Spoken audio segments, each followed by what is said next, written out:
Аудио китеп Мурза Гапаров Байчечеке әңгемесі көркөм окуган Тайыр кызы Нургүл.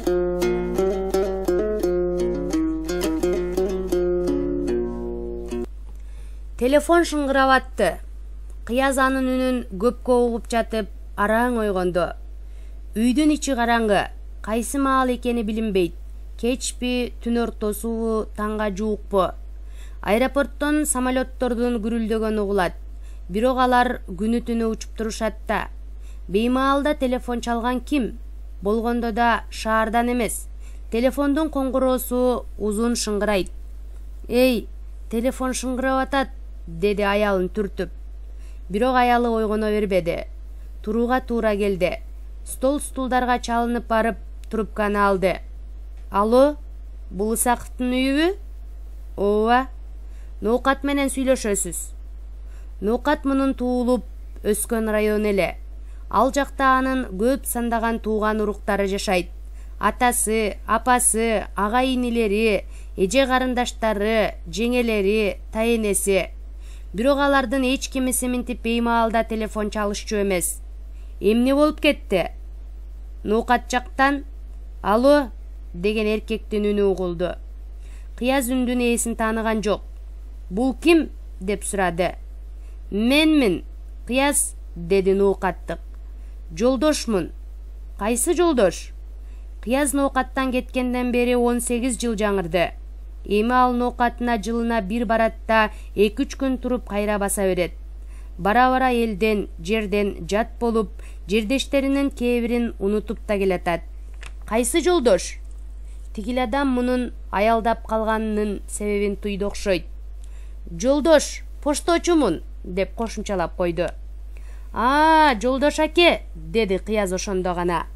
Алардын кыштагында ушундай адам бар эле. Бирок ал кишинин буларга эч кандай жакындык катнаштык жайы жок болчу. Ошондуктан анын телефон чалышы, болгондо да түндөлөп чалышы мурдагыдан бетер сырдуу көрүндү. Кош, телефон чалып калыпсыз? Кыяз, сен бир айылга келип кет, үка. Тайенең ооруп калды. Тайенеси мурда деле ооруп жүргөн. Кары киши да. Бирок ал жөнүндө минтип зарыл түрдө кабарлап, анын тынчын алышчу эмес. Демек бир адисе болгон көрүнөт. Эмне, катуу ооруп атабы? Деп сурады Кыяз. Тиги кишиден түзүгүрөөк маалымат алыш үчүн.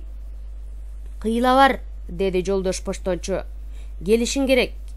Демек бир адисе болгон, деп ойлоду Кыяз кайрадан. Бирок аныгын билсе болот эле. Эгер ооруп гана аткан болсо, бара албайт. Эмики жумага чейин авторефератын тапшырышы керек. Айдын аягында диссертациясын коргойт. Ак окуз, кемпир бир нерсе болуп кетсе, Кудай мунун бетин арыгысын, албетте анда барууга туура келет. Бирок муну кантип билесиң?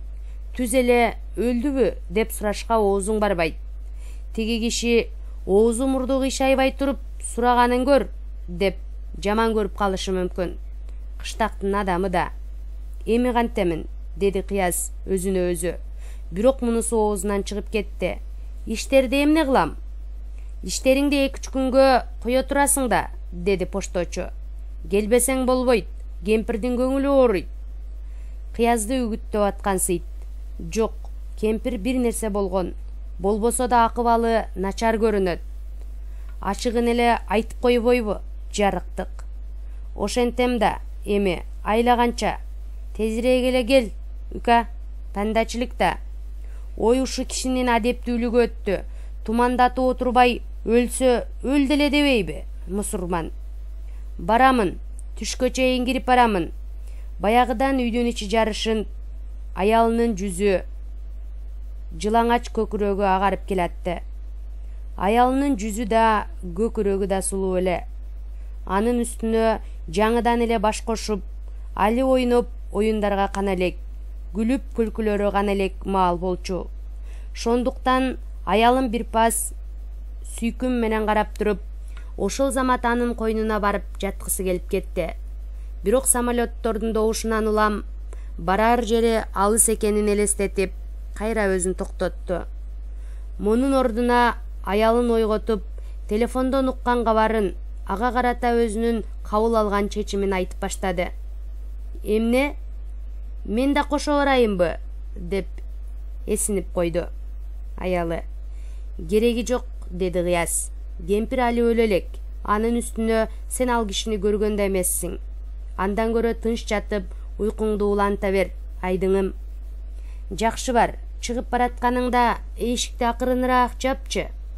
Кыяз анын айтканын кылды. Аэропортко басып келсе, түшкө чейинки рейстерде билет жок калыптыр. Калп айтууга туура келди. Өлүк көмгөнү баратам, деди ал муңайым тур менен. Анан бул калпты жеңил желпеле айта салганына өзү да таң кала түштү. Бирок ошол эле замат, а мүмкүн бул калп эместир, чын эле энем өлүп калгандыр деп өзүн кайра актап жиберди. Айтканыңызды ырастай турган бирдемеңиз барбы?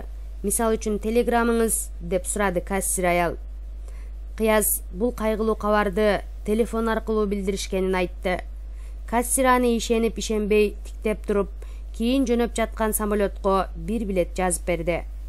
Самолет бар болгону 50 мүнөт гана учуш керек эле. Кыяз жол катар терезени карап келди. 1 жылдан бери Фрунзеден эч жакка чыккан эмес. Мына эми шаар, андагы өзүнүн машакаттуу тиричилиги артта, жерде калып, ал өзүн жеңил эркин сезе баштады. Жазгы жаратылыш анын көңүлүн көтөрдү. Айрыкча түндүк менен түштүктү бөлүп турган тоолордун өтүп баратканда жүрөгү туйлап кетти. Тоолордун кары кете элек экен, жакында кетчүдөй түрү жок. Тоолор бири менен бири туташып, алардын кокту колоту да жакшы билинбей, агарган бир мейкиндикке айланып, мелтиреп тып-тынч жатат. Мейкиндиктин бетинде үзүк кесик оор булуттар калкып жүрөт. Самолеттон кийин Кыяз таксиге түштү. Такси аны туура өз кыштагына алып келди. Энеси өтүптүр. Муну ал атасынын эшигине чогулган элди көргөндө эле түшүндү. Көпчүлүк машинени бурулуп карап калды. Кимдир бирөө шашып-шушуп үйгө кирип кетти. Ошол замат тынч турган үйдөн ый угулду.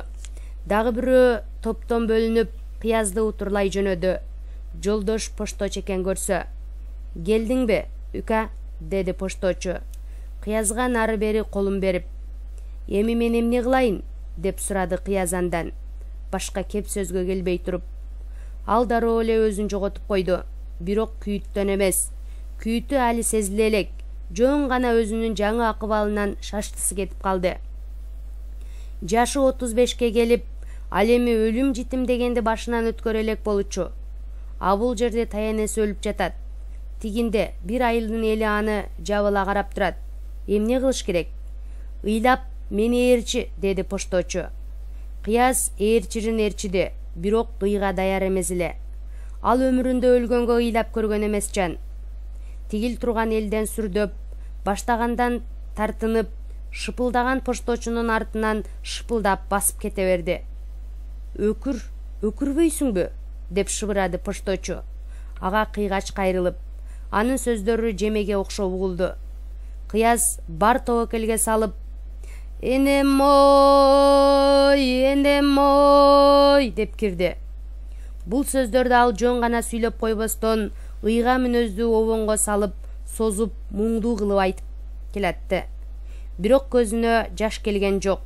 Шондуктан кургак көздөрүн элден жашырыш үчүн плашынын чөнтөгүнө колун салып, жүз аарчысын издей баштады. Кол салган чөнтөгүндө жүз аарчысы жок болуп чыкты. Ушу тапта анын оюн түшүндүбү, кимдир бирөө чуркап келип колунан портфелин ала койду. Кыяз бошой түшкөн колу менен башка чөнтөгүнөн жүз аарчысын таап, көздөрүнө тутту. Пошточу экөө ээрчип келип, ый чыгып аткан үйгө киришти. Адегенде далиске, кийин төркү бөлмөгө түштү. Бөлмөнүн ичи караңгы экен. Кыяз босогого чалынып, пошточунун далысын сүзүп алды. Ошондо жүз аарчысын көзүнөн жылдыра берип, ыйлап аткандарды чала була көрүп калды. Ыйлагандардын баарысы өзүнүн туугандары болуп чыкты.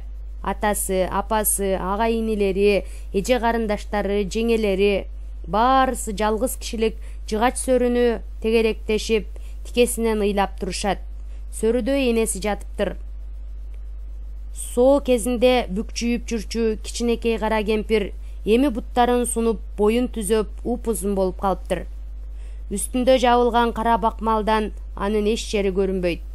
Кыяз энесинин жүзүн ачып көрүшү керекпи? Биле албай койду. Жүрөгү эчтеке дебеди. Ал салт боюнча кандай болорун ал билчү эмес. Шондуктан энесине 2 кадамдай жакын келип, кимдир бирөөнүн катарына туруп алып, мурдагыдай эле энем ой деп өкүрө берди. А көз жашы дагы эле келбей атты. Үйдүн ичиндеги башаламаны ызылдап аткандар да таасир этпеди. Энесинин суналган жансыз көрүнүшү да жүрөгүн эритпеди. Буга өзү таң калып, жаны ачыды. Бир маалда бирөө ыйлаган бойдон келип, анын көкүрөгүнө башын койду. Караса апасы экен. Апасы өзүнүн обондуу ыйына кара сөз кошуп атты. Кара сөздөр Кыязга тиешелүү болуп көрүндү. Кыяз өз ыйынын кичине алаксып, апасынын эмне дегенин кызыгып тыңшап калды. Бирок кызы чунун арасынан апасынын «Тайенеңден айрылдык» деген сөздөрүн араң ажыратты. Ооба, тайенемден айрылдык деп койду Кыязда. Тигине өлүп жатат. А кишинин бир эле тайенеси болот. Тайенеси деген апасынын апасы. Демек, өтө жакын киши. Кыяз албетте муну түшүнүп эле турат. Бирок акылы менен гана туюп, жүрөгүнө жеткире албай атат. Энем ой. Апасынан кийин башка туугандары да бир-бирден басып келип, анын мойнун кучактап ыйлап, аны менен өздөрүнүн кайгы муңун бөлүшүп жатышты. Бирок баары биригип да ага өздөрүнүн кайгысын, көз жашын жуткура алышпай койду.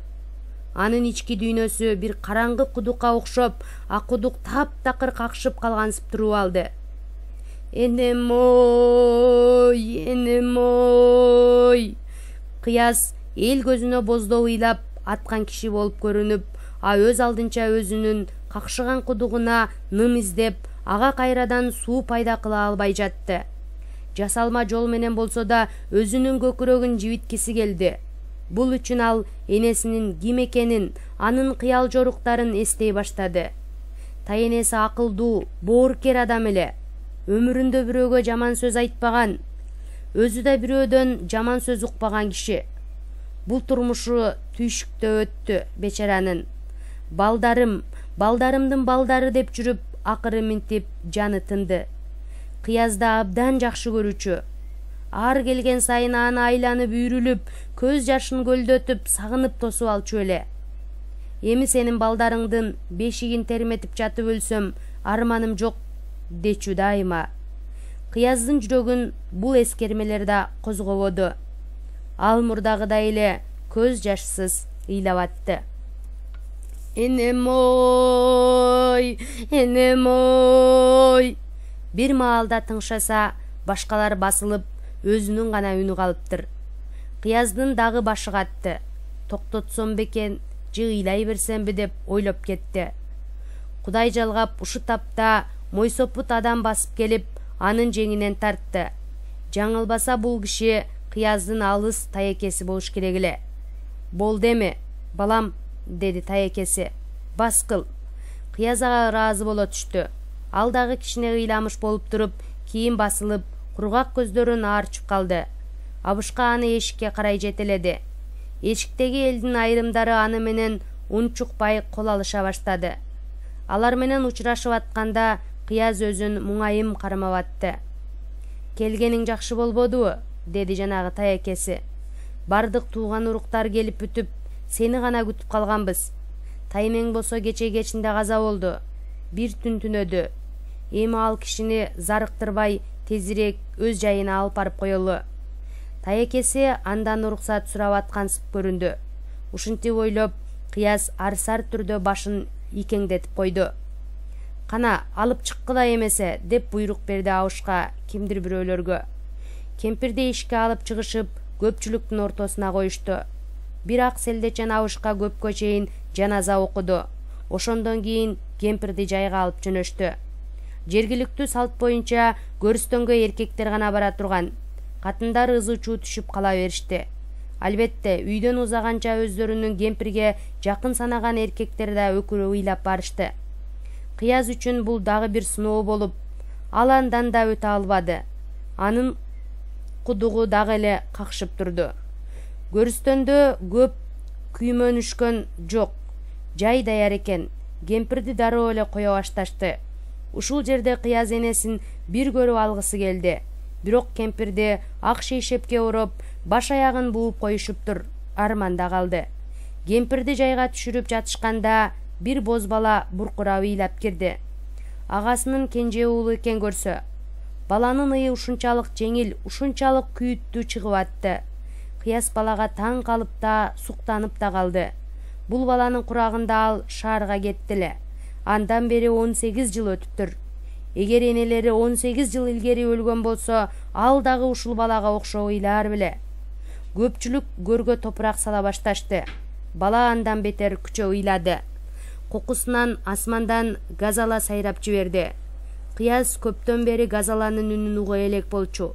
Жалт этип асманды бир карап алды. Бирок өзүнүн каерде экенин эстеп уяла түштү.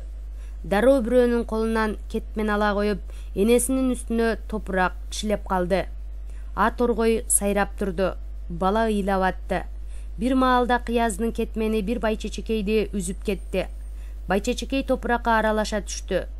Кыяз ойлонбой туруп аны колу менен чукуп алып, анан ошол замат бирөө жарым көрүп калбадыбы деп шашып ушуп, эмнегедир чөнтөгүнө сала койду. Бала ыйлай берди. Торгой сайрап жатты. Көпчүлүк кемпирди көмүп болуп, чубалып жолго түштү. Жаңы көрдүн алдында боздоп бала гана калып калды.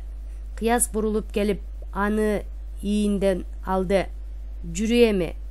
Энелериң жаңы конушка таштап кете беришти. Кыштакка кайтып келгенден кийин ал бирин серинден таркай башташты. Кечке жуук үйдө алыс жакын туугандар гана калышты. Кечинде дөңгөк каланган ыссык очоктун боюнда отуруп, баарысы кемпир жөнүндө сөз кылып киришти. Бечара энем, Кыязды чакыргыла, Кыязды бир көрүп алып өлөйүн деп жатып жан берди, деди атасы. Апасы бир калта өрүктүн чагылган дәнегин алып келип, Кыяздын алдына төгүп койду. Өзү чогултуп, өзү чагып, келсе беремин деп сага атап жүрдү эле, деди ал көзүнө жаш алып. Кыяз баары мелтире угуп отурду. Эртеси күнү кемпирдин үчүлүк ашын беришти. Аштан кийин Кыяз өзүнүн авторефератын, диссертациясын тезирээк бүтүрүү керектигин айтып, атасы менен апасынын кетүүгө уруксат сурады. Өзүң бил, деп койду апасы оор үшкүрүп. Барсаң бар, деди атасы. Баары бир кемпирди тирилтип албайбыз. Ал кайрадан шаарына учуп кетти. 2 күндүн ичинде тоолордун көрүнүшү эч өзгөрбөптүр. Асты жакта баягы эле аппак кең мейкиндик мелтиреп жатат. Бирок бул жолу тоолор да, суулар да, булуттар да Кыяздын делебесин козгободу. Анын көкүрөгү букка толуп, көңүлү чөгүп баратты. Ушу тапта ал бир нерсе ичкиси келди. Бирок ичерине эчтеме жок эле. Чылым чеккиси келип, чөнтөгүнө колун сунду. Бирок сигарет ордуна колуна бир жумшак муздак нерсе урунду. Алып караса, баягы байчечек экен. Байчечек соолуп калыптыр. Кыяз аны ары-бери кармалап селейип отуруп калды. Анын көз алдына көрүстөндү элестетти. Бир паста жүзү өзүнөн өзү кызарып чыкты. Деми кыстыга түштү. Ал жийиркенич менен башын бир чулгап алды. Кандай айбанчылык, деп шыбырады анан өзүнө өзү. Кандай айбанчылык, кандай айбанчылык. Ал өзүнүн ушул акыбалга келгенине жаны ачыды. Өзүнө өзү аянычтуу көрүндү. Өзүнө өзү боору ооруду. Кокусунан анын көзүнө кылгырып жаш келе түштү. Жашы сыгылып тышка чыкты. Бетинен ылдый жылжып ага баштады. Кыяз көпкө чейин ыйлады. Ыйлаган сайын көкүрөгү жибип, ичиндеги бугу чыгып, өзүн жеңил сезип атты. 3 күнү зарыктырып келген бул көз жашка ал абдан сүйүнүп кетти. какшыган кудугу жибип, ага кайрадан суу пайда болуп келатты. Демек, али кеч эмес экен. 1980 жыл.